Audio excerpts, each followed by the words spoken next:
अरे रतन कुमार भजिया गे को आओ तो पर मैया से दय बोल सुनाई। रतन कुमार आज अपनी मैया के पास में पहुंचा है। मैया वो घुटनों में मूड देकर के फपक फपक के रो रही है। रतन कुमार माँ के पास में खड़ा हो गया, कहने लगा, माँ क्या बात है? अरे मैया पूछें तो ही बताइए मोई का दुख भारी। का बुरे बोली गए बबुला रे के दे दई मैया गारी। अरे मैया पूछें तो ही बताइए मोई का दुख भारी। का बुरे बोली गए बबुला रे के दे दई मैया गारी। अरे पूछे तेरो लालू बताइए हालू का दुख भारी। क्यों व्याकुल बिकल जमीन पड़ी महतारी।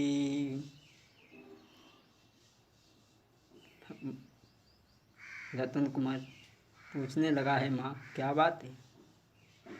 माँ ने रतन कुमार को गोदी में बैठा लिया, कहने लगी, बेटा तुम्हें नहीं मालूम? अरे दुई साधु आजू अचानक बेटा द्वार पे हाई आए। दो साधु द्वार पे आए हैं। तुम्हारे पिताजी उन साधुओं पर मुग्ध हो गए। महाराज पिता तुम गए बचन में हारी।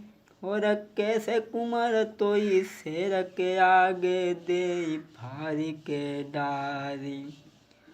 कैसे बेटा मैया आंगन में हाई डाइन बन जाएगी। कैसे बेटा मैया आंगन में हाई डाइन बन जाएगी। बेटा तुम्हें नहीं मालूम, दो साधु हमारे द्वार पे आए हैं। वो राजा से वचन में ये मांग चुके हैं कि तुम्हें शेर के आगे डाला जाए। इसलिए बेटा मैं तुम्हें कैसे डाल सकती हूँ शेर के आगे? तो रतन कुमार कहने लगे, माँ मेरा ये सौभाग्य है जो मेरा शरीर शेर के हित में जाएगा। हाथी के दांत के खिलौना बने भांति भांति। और बकरा की खाल देखो ढोलक मढ़ियाई है। गेंड़ा की खाल देखो, गेंड़ा की खाल देखो बांधते हैं सिपाही लोग। और हिरन की खाल मन संतन के भाई है।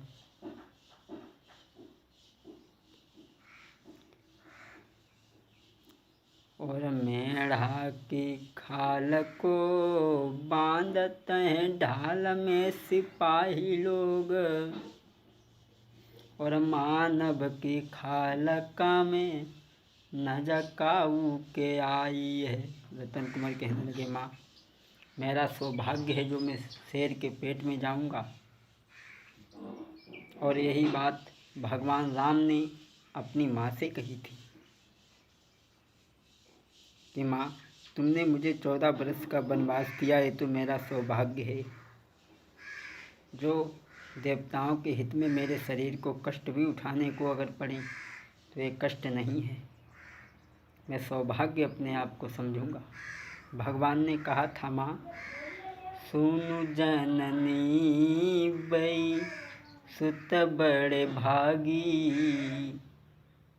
मात पिता जय बचन अनुरागी। सुनु जननी बेई सुत बड़े भागी। मात पिता बचन अनुरागी। माँ ये तो मेरा सौभाग्य है। वही बात आज रतन कुमार ने अपनी माँ से कही है। और अपनी माँ को समझाने के बाद में पिता के पास भी पहुँचा। हाथ जोड़ करके कहने लगा, पिताजी अरे तुम काहे को देर लगाई, फौरन यारा लेके काट के मोई तुम दियो गिराई, फौरन शेर के आगे डारो, काहे को तुमने बिलम लगाओ। कहने लगा, पिताजी ये तुम्हारा बेमतलब का विचार है कि मैं शेर के पेट में जाऊंगा, तो मेरा सौभाग्य है तो मैं शेर के पेट में जाऊंगा, किसी के काम आ रहा हूँ। अरे तब भूपुहिल की भरी गो है रोई, गोद उठाई लो बेटा को, राजा ने बचन सुनाओ। राजा ने अपने पुत्र को गोद में ले लिया। कहने लगे, बेटा ऐसा दुनिया में कोई अभागा बाप नहीं होगा जो अपने पुत्र को अपने हाथ से मारेगा। संत लोग कहने लगे हैं, राजा देर क्यों कर रहा है, नाटक क्यों दिखा रहा है, अगर फाड़ना है तो अपने बच्चे को फाड़ मेरे शेर के आगे डाल, आरा लेके आ। आज राजा आरा मांगने के लिए चला है। अरे मन में अति हैरान भूप, आरा मांगन को चली दियो, कैसे फाड़ूं कुमार को, अरे उमरी लला की बारी। राजा जा रहा है मार्ग में, सोचता हुआ जा रहा है कि मैं अपने पुत्र को कैसे फाड़ूंगा, कैसे मेरे पुत्र को शेर नोच नोच करके खाएगा।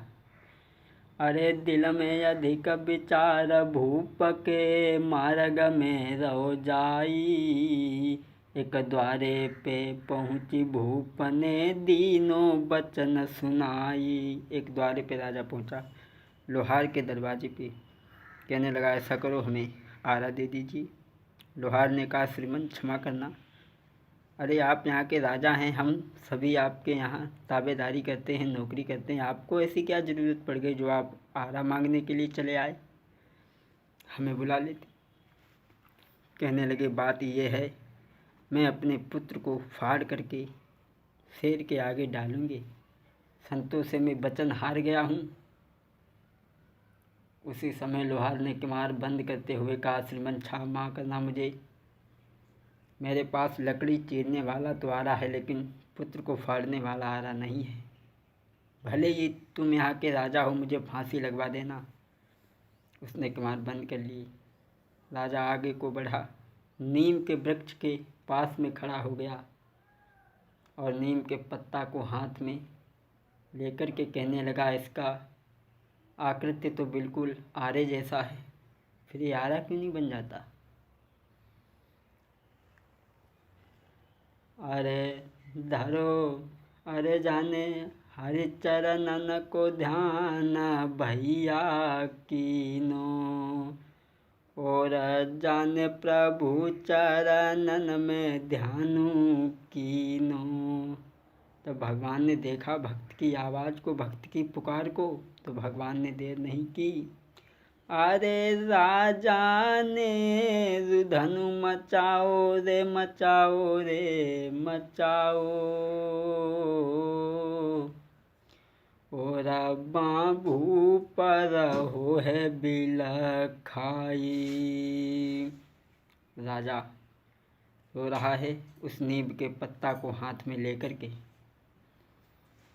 और कहने लगा, प्रभु मैंने अगर आज तक किसी के साथ दुर्व्यवहार नहीं किया है, किसी की आत्मा को अगर कष्ट न दिया हो, किसी की बहन बेटी को गलत नज़र से न देखा हो, तो मेरे इस आखिरी बात मेरी लाज को निभा दे प्रभु। लेकिन जब वो नीम का पट्टा मुट्ठी में बंद रहा, वो आरा नहीं बना, तो राजा ने क्रोध में आकर के वो पत्ता ज़मीन पे पटका। और हुआ क्या भक्तों, अरे खनन खनन खन्नाई गुइया बनी गौ सुंदर यारो, अरे खनन खनन खन्नानो गुइया बनी गौ सुंदर यारो, अरे यारा लेके भूप ने दरवाजे पे डारो। महाराज भूप के दिल में बड़े विचार, और कैसे बेटा को हम फारे सोच रहो अति भूप अब तो करके याद बेटा की भूप अब मन में पछतानो। आरा भूप महाराज लेकर के आए हैं, दरवाजे पे डाला है तो संतों ने कहा है कि इसे काटो। आज राजा घर पहुंचा है और कहा है कि श्री भद्रे पुत्र को लेकर के चलो। आज रानी अपने बेटा को हृदय से लगा करके गोद में लेकर के सभा की तरफ चली है, जहाँ वो संत हैं। धन्य है वो घर की गृहिणी जो अपने धर्म के पीछे अपने पुत्र का कत्ल करने के लिए जा रही है। धन्य है वो माँ। आज सभा में पहुँची है तो संत लोग कहने लगे हैं क्यों देर कर रहे हो, काटो इसे। एक तरफ राजा खड़े हुए हैं, एक तरफ रानी खड़ी हुई है। उसी समय रानी के आँख से आंसू बहने लगे और रोने लगी। तेरे बिछड़न को कुमर मोपे दुख सहो नहीं जाई, राति दिना बिल खाऊंगी बिन गछ बछरा बिन गाय। बेटा मैं तुझे कैसे फाड़ के सेड़ के आगे डालूं, तेरी बाली उम्र है। उसी समय रतन कुमार कहने लगा माँ लीनो जन्म सो मरतु है, यूं धीर दिल को दीजिए, एक बार मैया प्यार करी गोदी में मुँह को लीजियो। माँ जिसने इस संसार में जन्म लिया है उसे एक ना एक दिन जाना है। मेरा सौभाग्य है, तुम्हारा उठाओ मेरे शरीर के 2 टुकड़े कर दो। उसी समय संत लोग कहने लगे हैं क्यों देर कर रहे हो, इसे फाड़ करके हमारे शेर के आगे डालो, मेरा शेर भूखा है। राजा और रानी फाड़ने के लिए जब तैयार हुए हैं, बेटे के सिर पे जब आरा रखा तो राजा कहने लगे रानी, तुरंत ही संत लोगों ने जवाब दिया है तुम दोनों में से अगर कोई रो गया तो मेरा शेर नहीं खाएगा, तुम्हारा धर्म भी जाएगा और पुत्र भी जाएगा। राजा कहने लगे इसलिए रानी पत्थर का हृदय कर लो, पुत्र को फाड़ करके शेर के आगे डालो। मेरी प्राणन प्यारी बेटा को फाड़त पे रोई मत जइयो। रो मत जाना रानी, नहीं तो दोनों तरफ से जाऊंगा। न होशियारी से बेटा पे आरा तुम चलइयो। महाराज के भूप की भरी आई हिलकी, अरे जब ही राजा संत राजा से कहने लगे समझाई, ओरे छलिया छल करिबे के बाद में मुँह को छली रहो है, ओरे छलिया छल करिबे के बाद में मुँह को छली रहो है।